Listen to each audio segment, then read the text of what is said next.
As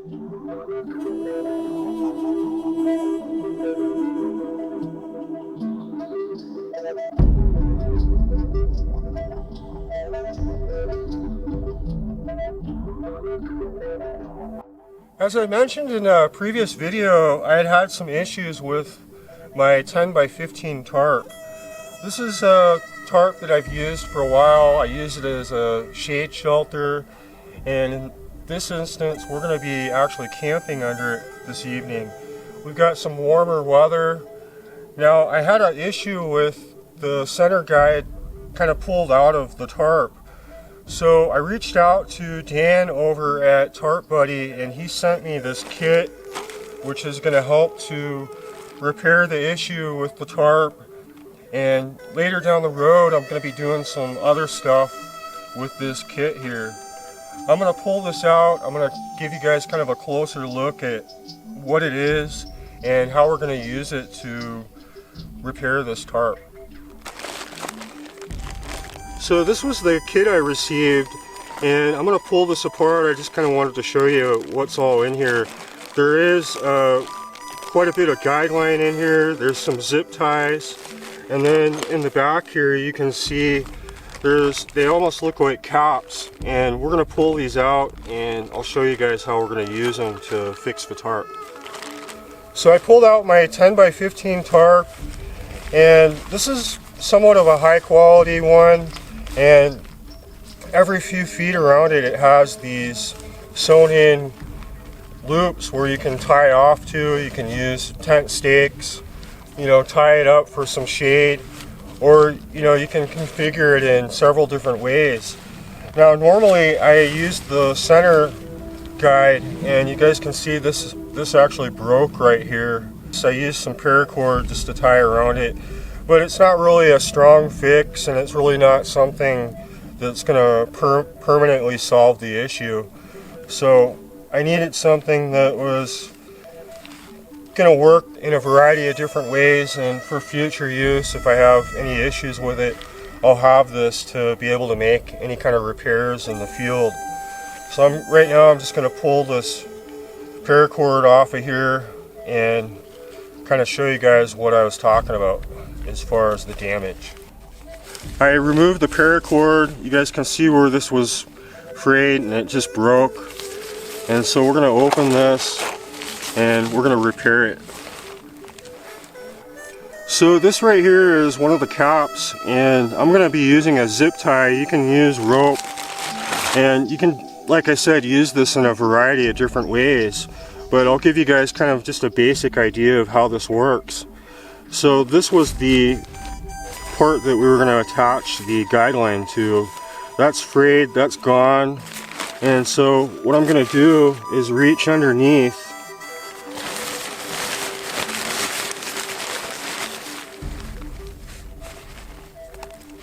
and this would go right here.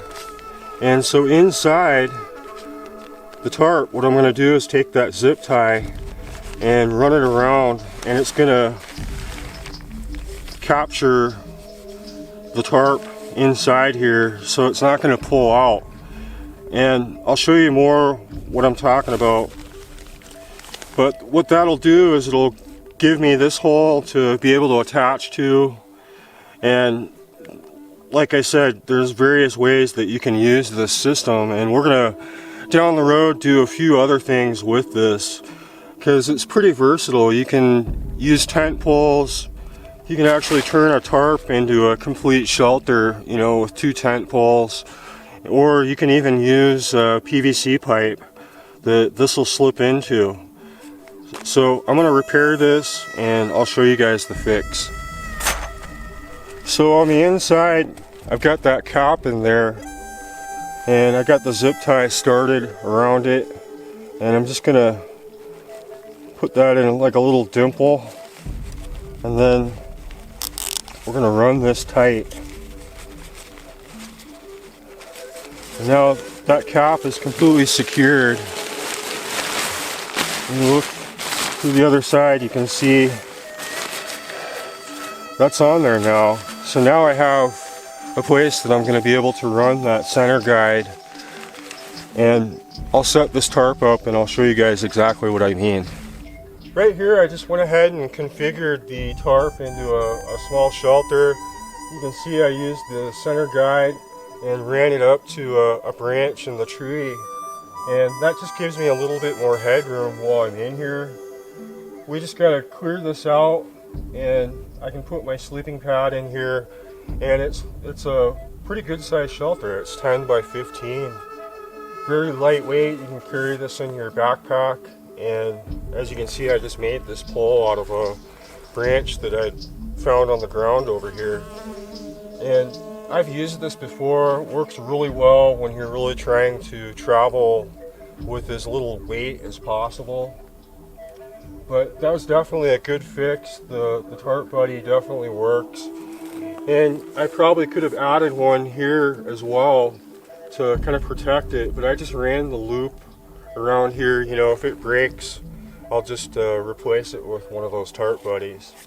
And matter of fact, I may end up just doing all four corners just so they're on there and I've got them for future use. I brought my little military style shovel. This is nice. It folds up pretty compact. You can fit this in a backpack.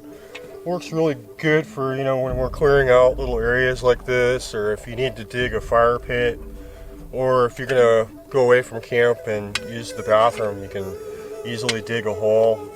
Definitely nice to have. I've got a larger one that works pretty well, but I've enjoyed using this one. This is just a cheaper Coleman brand. You can pick these up from like Big Five, or most sporting goods stores have them.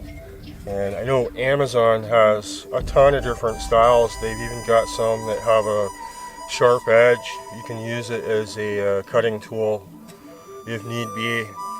But I've carried this with me. It seems to be pretty lightweight and it fits in my pack pretty well.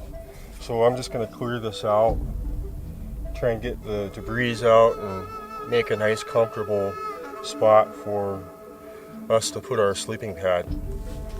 I went ahead and cleared this out, made a nice flat little pad for being able to put the sleeping pad.